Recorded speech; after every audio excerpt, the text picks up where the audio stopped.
യുവനടിയെ ആക്രമിച്ച കേസിൽ ജാമ്യത്തിലിറങ്ങിയ പൾസർ സുനി വീണ്ടും കലിപ്പുണ്ടാക്കുന്നു. എറണാകുളം രായമംഗലത്തെ ഒരു ഹോട്ടലിൽ കയറി അതിക്രമം നടത്തിയെന്നാണ് ഇപ്പോൾ പുതിയ കേസ്. ഹോട്ടലിന്റെ ചില്ല് ഗ്ലാസുകളും ഈ പൾസർ സുനി അടിച്ചു തകർത്തുവെന്ന് FIR പറയുന്നു. വിഷ്ണു സുരേഷ് കൊച്ചിയിൽ നിന്ന്.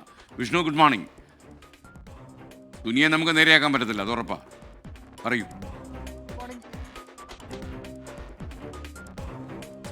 Good morning. ഇന്നലെ രാത്രിയാണ് സംഭവം നടന്നത്. കുറുപ്പുംപടിയിലെ ഒരു ഹോട്ടലിൽ ഭക്ഷണം കഴിക്കാൻ വേണ്ടി കയറിയതാണ് സുനി. അതിനിടയിൽ ഈ ഫുഡ് ഓർഡർ എടുക്കുന്നതിന് കുറച്ച് സമയമെടുത്തു.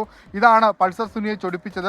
പിന്നാലെ തന്നെ ഇയാൾ അവിടെ ഉണ്ടായിരുന്ന സപ്ലയറോട് മോശമായി സംസാരിക്കുകയും അവിടുത്തെ ഗ്ലാസ് ചില്ലുകൾ അടിച്ചു തകർക്കുകയും ചെയ്തിട്ടുണ്ട്. ആ ഒരു പശ്ചാത്തലത്തിലാണ് കുറുപ്പുംപടി പോലീസ് ഈ ഹോട്ടലിന്റെ പരാതിയിൽ പൾസർ സുനിക്കെതിരെ കേസെടുത്തിട്ടുള്ളത്. ഇതിൽ ഏറ്റവും പ്രധാനപ്പെട്ടത് നടിയെ ആക്രമിച്ച കേസുമായി ബന്ധപ്പെട്ട് ഈ അടുത്താണ് പൾസർ സുനിക്ക് സുപ്രീം കോടതി ജാമ്യം അനുവദിച്ചത്. ആ ജാമ്യ വ്യവസ്ഥയിൽ കർശനമായി പറഞ്ഞിരുന്നു മറ്റു കേസുകളിലൊന്നും പെടരുത്, അല്ലെങ്കിൽ കൃത്യമായി ഈ സാമൂഹ്യ വിരുദ്ധ പ്രവർത്തനങ്ങളിൽ ഏർപ്പെടരുത്. അങ്ങനെ ഒരു സാഹചര്യം ഉണ്ടായാൽ ജാമ്യം റദ്ദ് ചെയ്യാനുള്ള നടപടിയിലേക്കൊക്കെ പോകുമെന്ന്.